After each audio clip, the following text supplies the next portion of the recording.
como le decía el título, ¿cómo hacer posible lo imposible? Hermano, yo no sé qué problema usted está pasando en este momento.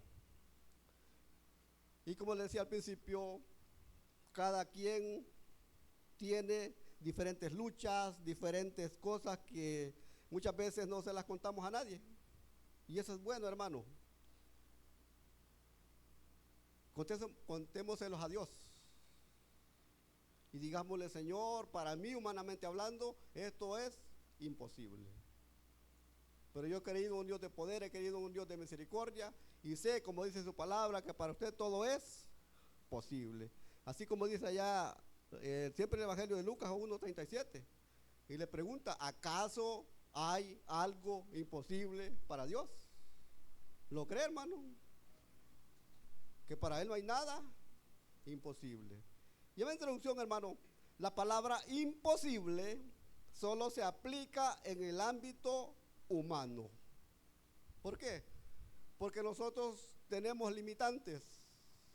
La ciencia, la tecnología tiene sus limitantes. El ser humano, el médico, tiene sus límites. Y muchas veces dice, aquí ya no puedo hacer nada. Esta persona o esta tiene tal enfermedad y no tiene cura. Como les decía, hermano, la palabra imposible solo se aplica en lo humano. Muchas veces, por nuestras limitaciones, hermanos, vemos imposible que un familiar sane, que, como les decía, que un familiar sane por el tipo de diagnóstico que tiene, va. Vemos quizá imposible que ese matrimonio se restaure. ¿Por qué? Porque muchas veces, hermanos, nosotros vemos en lo humano con los ojos, y valga redundancia, humanos. No vemos lo que Dios puede hacer en nosotros. Como les decía al principio, el médico puede decir, mira, aquí ya no hay cura. Aquí ya la ciencia ya no puede hacer nada. El abogado le puede decir, mire, lo más recomendable es que haya divorcio. Pero si usted y yo, hermano, hemos creído en un Dios de poder, eso que para nosotros es imposible, para Él no lo es, si usted lo cree. Entonces, el problema, hermano, de la mayoría de cristianos, y aquí estamos incluidos muchos, comenzando por este inútil servidor, es que nos adaptamos al lenguaje del mundo, a lo que dicen las personas. Y no vivimos de acuerdo al lenguaje de Dios. ¿Pero por qué puede pasar eso, hermano? Primero, por nuestra falta de fe.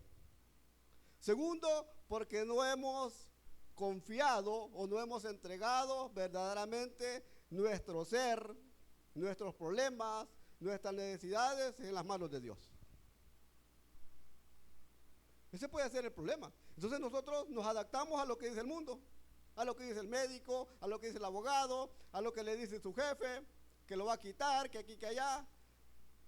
Pero porque no, hermanos, no vivimos de acuerdo al lenguaje de Dios. Y si usted, hermano, se fija, aquí se le ha enseñado infinidad de veces que este libro sagrado que usted tiene en sus manos, hay infinidad de promesas, de bendición, de restauración, de todo lo que usted quiera, hermano. La respuesta está acá. El problema es que muchas veces no lo consultamos. Antes, para cuando usted iba a hacer un viaje, le entregaban un mapa, un gran papelón que usted iba marcando. Ahora es más fácil llegar a cualquier lugar. Pero muchas veces, hermano, eso como humano, y a mí me ha pasado, pues, yo muchas veces he puesto eso y me manda para otro lado. Pero la palabra de Dios no le va a fallar. Pero y entonces, hermano, ¿por qué no consultamos primero o ponemos la brújula de Dios? ¿Por qué confiamos más en lo que dice la tecnología, va? Y ponemos allí para cómo llegar a X lugar. Por eso que, hermano, lo estamos haciendo haraganes muchas veces, porque ahora todo es más fácil, pues. ¿Saben cómo yo conocí un poco a San Salvador? Caminando. Porque nosotros pasamos en bus, ni se acuerda uno por dónde ha pasado. Pero así se aprende. Entonces ese es el problema, que no vivimos de acuerdo al lenguaje de Dios. Para lo que es imposible, para que lo imposible se haga posible, hermano, en nuestra vida, debemos de entrar en el terreno de lo sobrenatural, es decir, la fe. ¿Cuántos dicen amén? Porque muchas veces, hermano, es lo que a nosotros nos falta, fe. Y cantamos aquella alabanza preciosa que dice: fe mueve la mano de Dios, va. Pero la cantamos con nuestros labios solamente por cantarla, o lo estamos creyendo. No me lo responda. Cada quien debemos de ver, porque la fe, hermano, muchos comparamos a la fe con aquel pasaje que dice que si nuestra fe fuese como un grano de mostaza, que Jesús no dice que fuera. Y saben, la semilla de mostaza dice que es la semilla más pequeña que hay, pero usted la siembra y se hace un gran árbol. Entonces, ¿qué es lo que quiere decir? Que nosotros, que no vamos a tener esa semilla siempre, pues. Porque si nosotros cultivamos la fe, tiene que dar frutos, tiene que crecer. Amén. Pero entonces, hermano, es el problema, que debemos de entrar en el terreno de lo sobrenatural, y un milagro, algo que para nosotros sea imposible, es algo sobrenatural si se hace posible, y es decir, la fe. Lo que para nosotros es imposible, hermano, para Dios no lo es. ¿Cuántos dicen amén? No lo es. Ahora, ¿cómo hacer posible lo imposible? Y vamos a ver, hermano, traigo 3 puntitos. Como, hay un montón, pues. Pero ¿cómo hacer posible lo imposible? Y usted se puede preguntar eso. Pero yo, ¿cómo puedo hacer posible que esto se solucione? Crea en Dios. Número 1. ¿Cómo hacer posible lo imposible? Creerle a Dios antes que al hombre. Y cuando digo hombre, hermano, es el género humano, hombre y mujer, pues. Creerle a Dios antes que al hombre. Váyase allá un poquito atrás, al Evangelio de Marcos, capítulo 5,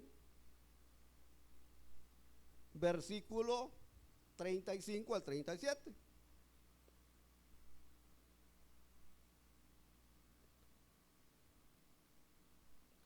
Y aquí, hermano, está hablando acerca de la hija de Jairo, dice, la mujer que tocó el manto de Jesús.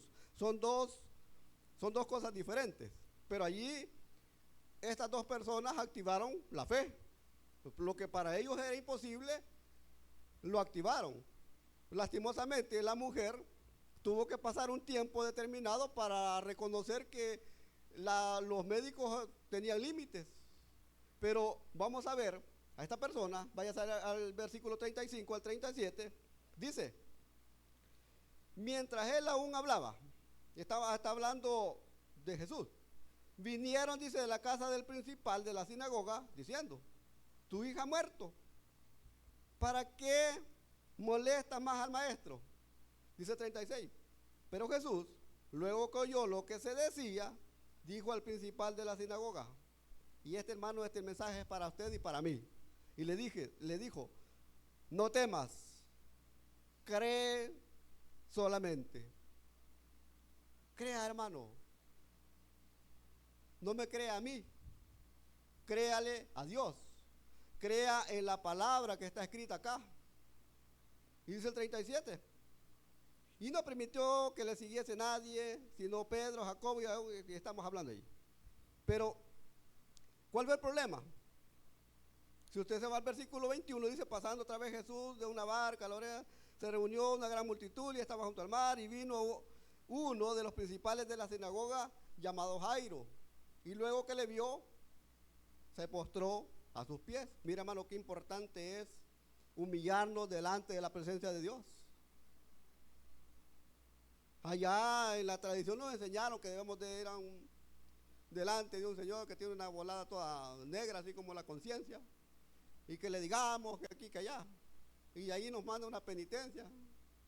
Pero dice que llegó delante de él, y dice el 23, y le rogaba mucho, diciendo: mi hija está agonizando, ven y pon las manos sobre ella para que sea salva y vivirá. Este fue el contexto. Y ahí lo vamos al versículo 35 que vamos de leer. Dice, cuando él estaba hablando todavía con Jesús, dice, vinieron de la casa del principal diciendo, tu hija ha muerto, ¿para qué molesta más al maestro? Como quien quiere decir, mira, ¿para qué vas a orar? ¿Para qué vas a ir a la iglesia? ¿Para qué vas a pedir esto y todo lo demás? Si tu hija, tu familiar no tiene salvación. Pero ahí está la respuesta de Dios. Hermano, Jairo escuchó palabras que venían de dos fuentes diferentes. Póngale coco, como dicen allí muchos. Dos fuentes diferentes. Una, los hombres que llegaron y le dijeron, tu hija ha muerto. Que llegaron allí. Ya no molestes a Jesús, pues ¿para qué le vas a seguir molestando? De allí dice el versículo 35. Dice, diciendo, tu hija ha muerto, ¿para qué molestas más al maestro? Esa fue la primera fuente. Y muchas veces nosotros escuchamos también esas palabras, ¿va? En nuestra vida. Cuando el vecino, cuando el amigo, cuando el familiar le dice, mira, ¿y para qué vas a ir al hospital? ¿Para qué vas a gastar esto en esto? Si ya no hay solución. Pero vea lo que le dice Jesús. Esa es la primera fuente, los hombres, la muchedumbre. Y la segunda es la que Jesús le dijo, cree solamente. Pregunto, ¿a quién le va a creer usted? ¿A lo que le dice el amigo? ¿A lo que le dice el familiar? ¿O le va a creer a lo que le dice Jesús por medio de su palabra? Son dos fuentes. Son dos fuentes diferentes. ¿Cuántos se acuerdan de los muñequitos aquellos allá por los 80, 90, que uno quería hacer malo y le aparecía un angelito por aquí, y el diablito por allá, y comenzaba a decirle, mira, hazlo, y el angelito, no lo hagas, mira que aquí, que allá? Pues esas mismas palabras muchas veces llegan a nuestra mente. Y muchas veces decimos, no, este problema ya no tiene solución, esto aquí, que allá, esto va a pasar. Pero y entonces, hermano, Jesús le dice, cree en mí. Es lo que dice Jesús. Dice, cree solamente. Jairo, hermano, decidió creer las palabras de Jesús y pudo ver cómo él convertía lo imposible en posible. Váyase allá al versículo 41 y 42. Dice, aquí dice el 40, y se burlaban de él, está hablando de Jesús, mas él, echando fuera todo, tomó al padre y a la madre de la niña y a los que estaban con él, y entró donde estaba la niña, dice 41, y tomando la mano de la niña, le dijo, Talita Cumi, que traducido es, niña, a ti te digo, levántate. Y luego la niña se levantó y andaba, pues tenía 12 años, y se espantaron grandemente. Y no es que estaba muerta, pues, ya no respiraba. Y muchas veces eso pasa en nuestra vida. Muchas veces la fe la tenemos muerta. Muchas veces la esperanza, como dicen allá afuera, que es lo último que se pierde, la tenemos muerta. Entonces, por eso hay que activarlo. Pero Jesús, hermano, yo le digo algo, Jesús nunca lo va a dejar botado. No. Y el médico le puede decir, mira, vos tenés 15 días, disfrutarlos, comer lo que querás, viajar y todo lo demás, porque te vas a morir. Pero si la última palabra la tiene Dios. Así de fácil. Y he oído testimonios que decían, me dieron 3 meses de vida. Y al principio le hice caso porque me fui de viaje, vendí todo y me fui de viaje, pero viví más. Entonces, hermano, Jairo escuchó dos fuentes. La que le dijeron, mira, ya no molesté, pues ya se murió. Mejor anda a comprar pan allá de los hermanos Argueta. Y el café. Pero Jesús le dijo, cree. Si crees en mí, vas a ver algo. Y Jesús le dice esta noche, si usted cree en mí, va a haber grandes maravillas. No sé cuándo dicen amén. Así de fácil. Número 2. Vaya. ¿Cómo hacer posible lo imposible? Número 1, creerle a Dios antes que al hombre, al humano. Créale primero a Dios. Número dos, reconociendo nuestra incapacidad ante los problemas. Porque muchas veces, hermano, queremos solucionar los problemas a nuestra manera. Y por eso muchas veces hay personas que hipotecan la casa, que venden las gallinas, que venden todo y no pueden solucionarlo. Amén. ¿Qué es lo que dice la mujer del flujo de sangre que estaba allí? Que había vendido todo y que los médicos no le habían hecho nada y la dejaron en la calle. ¿Pero por qué? Porque muchas veces, hermano, lo imposible no se hace posible nosotros porque queremos solucionar nosotros las cosas, nos creímos que somos capaces de solucionarlo. Ese es el problema. Número 2, reconociendo nuestra incapacidad ante los problemas. Váyase allá atrás. Segundo libro de Crónicas, capítulo 20, versículo del 1 al 3 y después del 12 al 15. Vamos a comenzar. Dice, victoria sobre Moab y Amón. Pasadas estas cosas, aconteció que los hijos de Moab y de Amón, y con ellos otros de los amonitas, vinieron contra Josafat a la guerra.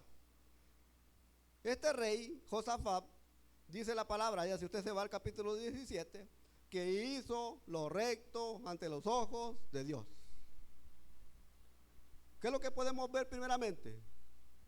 Que debemos, hermano, tratar de estar en paz o en buena lid con Dios. Amén. Pues dice la palabra, que le hicieron guerra contra Josafat, dice, y acudieron algunos y dieron aviso a Josafat, diciendo, otra vez, dos fuentes, contra ti viene una gran multitud del otro lado del mar y de Siria, y aquí están en Asesón Tamar, que es en Gadi. Dice el versículo 3, entonces él tuvo temor y Josafat humilló su rostro. ¿A quién consultó, hermano?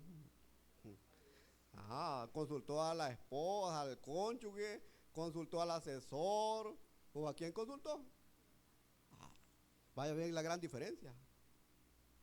Y dice, entonces consultó, humilló su rostro para consultar a Jehová e hizo pregonar ayuno a toda Judá, del rey de Judá. Ya estaba dividido el reino del norte y el reino del sur, Judá e Israel. Dice que lo puso a hacer ayuno. Entonces, hermano, vaya, ahora ya vimos el contexto, va, que venían contra él una gran multitud, venían a la guerra. Hermano, contra nosotros pueden venir grandes ejércitos, grandes problemas que van a perturbar nuestra paz y nuestra vida. Ahora vayas al versículo 12 a 15.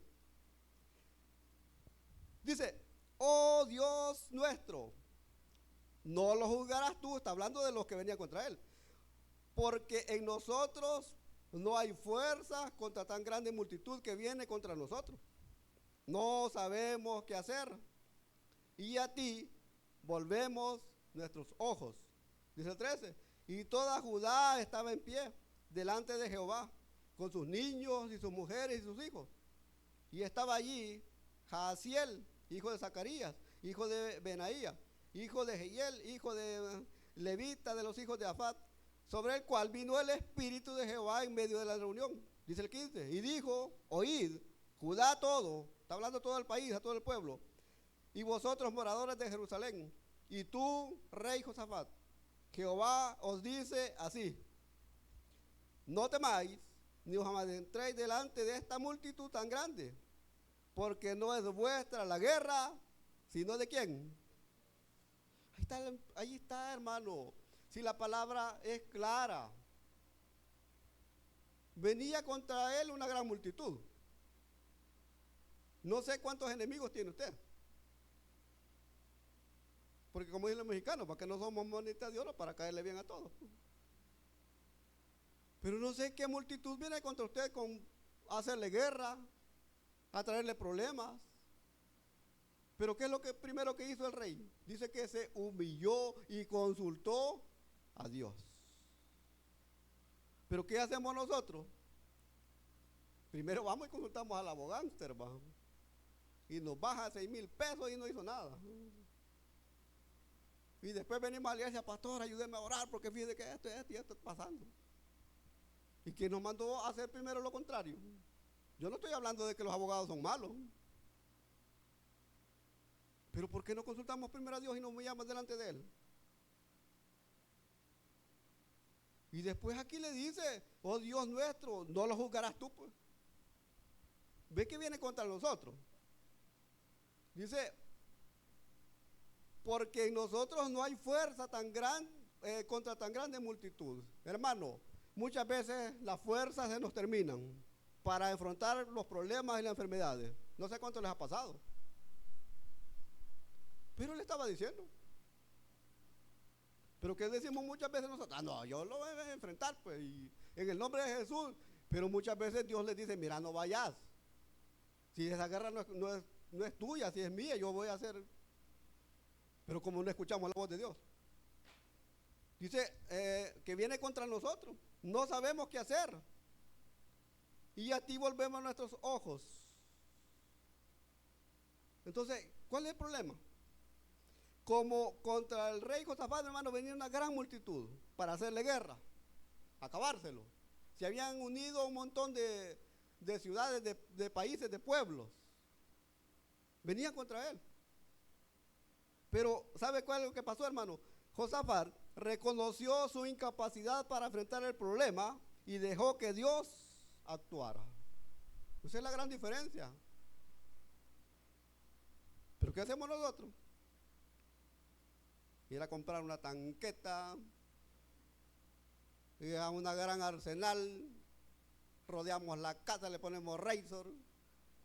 Pero si Dios lo permite, ahí van a entrar, hermano. Pero allí dice, primeramente, hermano, hay que reconocer que humanamente hablando no somos capaces de enfrentar ese problema. Amén. Así. ¿Qué es lo que decía nuestro pastor fundador? Cuando andaba la guardia ahí agarrando, hay que hacerse el blandito, pues. Y cuando a mí me dijeron, lo vamos a llevar allá un cuarto, 5 estrellas. Yo le dije, está bueno, pues ni modo, no va a poner a renegar. Entonces ese es el problema, hermano. Pero reconoció su incapacidad para enfrentar el problema y dejó que Dios actuara. Eso es lo que debemos de hacer. No puedo decir, no puedo, hermano, como les decía al principio, no puedo recibir lo imposible si soy capaz de enfrentarlo. Si yo digo, no, que yo tengo el dinero, tengo los medios para enfrentar este problema y así es que yo le voy a entrar. Entonces, no, Dios no va a actuar en nuestra vida. Porque aquí el rey dejó en las manos de Dios eso y le dijo, yo no puedo, pues. Y si aquí vamos a terminar, pues ni modo, nos vamos. Pero así le digo. Y aquí dice, y todo Judá estaba de pie delante de Jehová, con sus niños y sus mujeres y sus hijos. ¿Qué significa esto, hermano? Que muchas veces en la familia está dividida, ¿va? Los padres muchas veces oran y los hijos viendo el Facebook. ¿Y qué es lo que dice aquí? Que todos estaban con ellos, sus hijos, sus hijas, sus señoras y todos los demás estaban allí de pie delante de Dios pidiéndole misericordia. Entonces, ¿cómo es de importante, hermano, estar unidos como familia? Amén. ¿Cómo es importante estar así como está usted y yo en este lugar? Porque aquí podemos interceder los unos por los otros. Y se nos ha enseñado que antes de pedir por mi milagro, pidamos por el de los demás. Pero muchas veces eso nos olvida. Y llegamos, Señor, yo quiero, yo necesito, yo me merezco, yo esto y todo lo demás. Y los demás, que vean qué hacen. Entonces, número 3. ¿Cómo puede hacer que lo imposible sea posible en nuestra vida? Poniendo nuestra confianza solo en Dios. ¿Cuándo dicen amén? Y vuelvo a lo mismo. que muchas veces vamos primero ante otras personas y ya después buscamos a Dios. Váyase al libro de Josué, capítulo 10, versículo 12 al 14. Josué. Dice ahí, como tiene como título el capítulo, derrota de los amorreos. Pues no lo vamos a leer todo. Váyase al versículo 12 al 14. Dice, entonces Josué habló a Jehová el día en que Jehová entregó al amorreo delante de los hijos de Israel. Y dijo en presencia de los israelitas, de su pueblo, dijo, Sol, detente en Gabaón, y tú, Luna, en el valle de Ajalón. Y mira, hermano, ¿qué pasó? Dice el versículo 13, y el sol se detuvo y la luna se paró, hasta que la gente se hubo vengado de sus enemigos.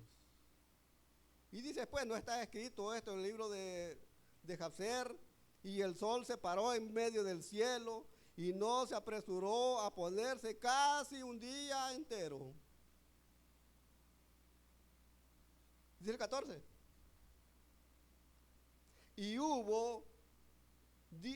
no hubo día como aquel, ni antes ni después de él, habiendo, mira hermano qué hermoso lo que dice aquí, habiendo atendido, ¿quién? Jehová la voz de un hombre, porque Jehová peleaba ¿por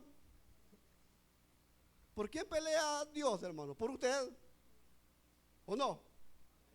Si ya nos han dicho que cuando veamos el nombre de Israel, pongamos nuestro nombre. ¿Pero qué pasó? La pelea dice que estaba en lo más crudo, y la noche se estaba poniendo, ya estaba oscureciendo. Por eso es que Josué le ordenó al sol que se parara, y a la luna también, hasta que se vengaron de sus enemigos. Y lo bueno, hermano, que dice que Dios atendió el llamado o lo que Josué había dicho. ¿Verdad que sería hermoso que, y hermano, no es que Dios sea, perdone lo que voy a decir, no es que Dios sea nuestro sirviente, sino que Él ve el corazón y la sinceridad de cada uno. Y por su grande amor y por su misericordia que nos atiende. ¿Cuántos problemas hemos pasado en nuestra vida? Accidentes, más de algunos han recibido un par de balazos y todo lo demás. ¿Pero por qué está aquí? ¿Por qué Dios, hermano, ha estado con usted? Pues y tenía un propósito. Pero ese es el problema.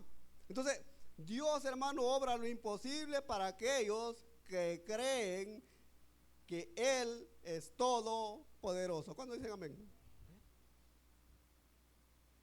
Porque si nos vamos a, no, yo tengo un médico que ese estudió allá en Harvard y tiene un posgrado, tiene como 10 títulos colgados allí, y ese me va a ayudar.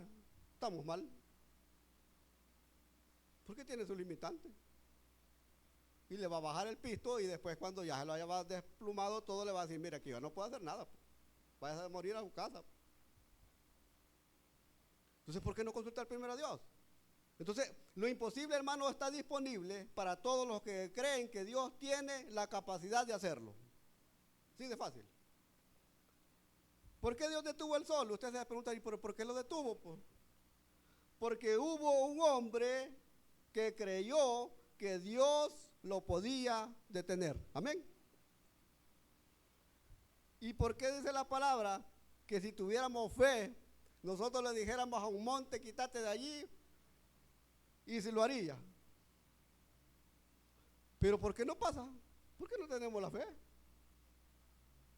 ¿Por qué no le decimos a una enfermedad, lo que sea, sal de ese cuerpo y queda sana en el nombre de Jesús?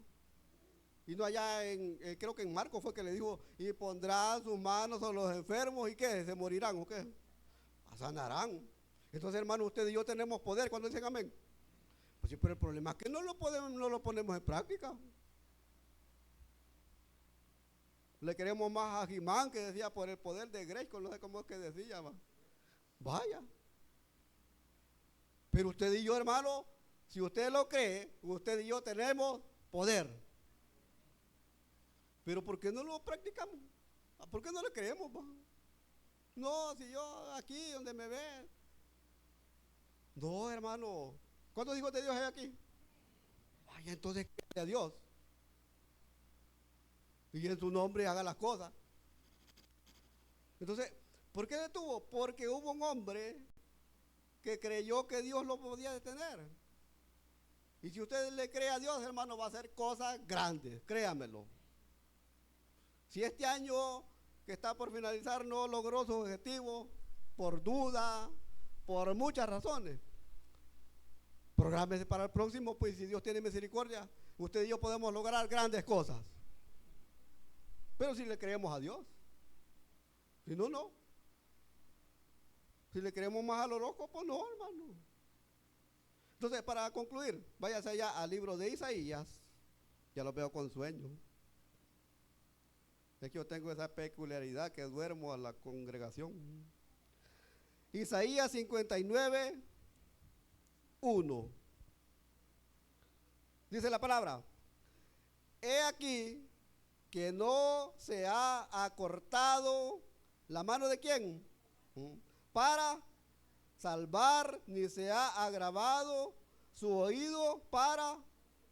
Entonces, hermano, y usted puede decir, pero es que el libro de Isaías se escribió 750 años antes que naciera Cristo. Pero ahí está. Y ese mismo Dios de hace 750 años antes que naciera Cristo, más 2000, estamos hablando como 2800 años, es el mismo de esa época y el mismo de hoy y va a ser el mismo de mañana, si usted lo cree. Entonces, hermano, para ver que lo imposible en nuestra vida se haga posible, es necesario dos cosas: tener fe y creerle a Dios. ¿Cuántos dicen amén? Vamos a orar y le decimos: bueno, sí, Padre, le damos las gracias por su misericordia. Señor, perdónenos por las veces que hemos dudado de su poder, de su misericordia, porque muchas veces, Señor, hemos actuado de manera alocada, como dice su palabra, creyendo solucionar nosotros nuestros problemas, nuestras necesidades. Y muchas veces, Señor, en vez de que se solucione, se ha agravado más. Pero en esta hora, Señor, delante de su congregación que está presente en este lugar, le pido que nos perdone. Le pido, Señor, que pueda tener misericordia, bendito Dios, de ese enfermo que está en una cama de hospital, de ese preso, Señor, que está en vicios, que está atrás de una reja, que está sufriendo enfermedades, Señor, que extraña, que anhela su libertad, Padre bendito. Le pido, Padre amado, que pueda tener misericordia de esa madre que está llorando por ese hijo que está enfermo, que pasó, Señor, como la hija de Jairo, que murió. Pero esa madre tiene la esperanza, tiene la fe puesta en usted, Señor, de que la va a restaurar y de que la va a levantar, Señor. Y en esta hora quizás se está comprometiendo a dar testimonio, Señor, de su misericordia. Le pido por ese hombre que está clamando también, Señor, por ese problema fuerte que tiene, que quizá ni la familia ni el cónyuge lo sabe, pero usted lo conoce, Señor. Y ahí está, bendito Dios. Le han creído. Ayúdelo, Señor. Hay personas que están clamando por esa audiencia, por esos resultados de exámenes, por esos problemas que están pasando. Ayúdelos, Señor. Ayúdelos, por favor. Le pido por también hermanita Geisel, Señor, donde quiera que esté, que tenga misericordia, Señor, de esos niños que están en el Hospital Bloom, Señor, en todas las especialidades, Señor, de esos niños con cáncer, de esos niños con leucemia, de esos niños, Señor, que han sido amputados. Por favor, Señor, tenga misericordia de esas personas que están en los hospitales nacionales, en los hospitales privados, Padre Celestial, tenga misericordia. Le pido misericordia para los mendigos que están en la calle, Señor, para esos ancianos que han sido abandonados por sus hijos, Señor, cuando ellos lo dieron todo por ellos, por esos niños, Señor, que andan en la calle también, delinquiendo y haciendo muchas cosas, Señor. Señor, perdónanos si a lo largo de este año le fallamos, pero, Señor, queremos renovar nuestros votos, queremos, Señor, comenzar a creerle, queremos comenzar, Señor, a aumentar nuestra fe para testificar, Señor, de sus maravillas. Bendiga a Dios Todopoderoso a su pueblo, sánelos, Padre, si es su voluntad. Y si acá hay alguno que todavía no ha tenido ese encuentro con Cristo, hoy lo puede hacer. Entréguele su vida, entréguele su corazón. Dígale al Señor, ya me cansé de luchar por mis medios. Ya me cansé de remar contra la corriente. Y en esta hora quiero poner en sus manos ese problema, esa necesidad. Quiero entregarle mi corazón, quiero entregarle mi vida. Quiero, Señor, reconciliarme con usted. Levante su mano. Si no lo hay, terminamos diciendo, Padre, gracias por su amor. Gracias, bendito Dios, porque hasta aquí usted ha sido fiel. Ponga en sus manos a este pueblo, Señor, que se ha hecho presente. Que a pesar de los problemas, de las enfermedades, están acá, Señor, y están esperando un milagro. Le pido, Señor, que no retarde, bendito Dios, esa respuesta, Padre bendito. Llévenos con bien hasta nuestros hogares. Protéjanos, Señor, en el camino. Que el día domingo, Señor, estemos en su casa para alabarle y para bendecir su nombre. Permítanos descansar, Señor, y que todo sea, Padre amado, lo que hagamos sea para su honra y para su gloria, porque se lo pedimos, amado Dios, en el nombre de Jesús. Amén y amén. Hermanos, que el Señor les bendiga.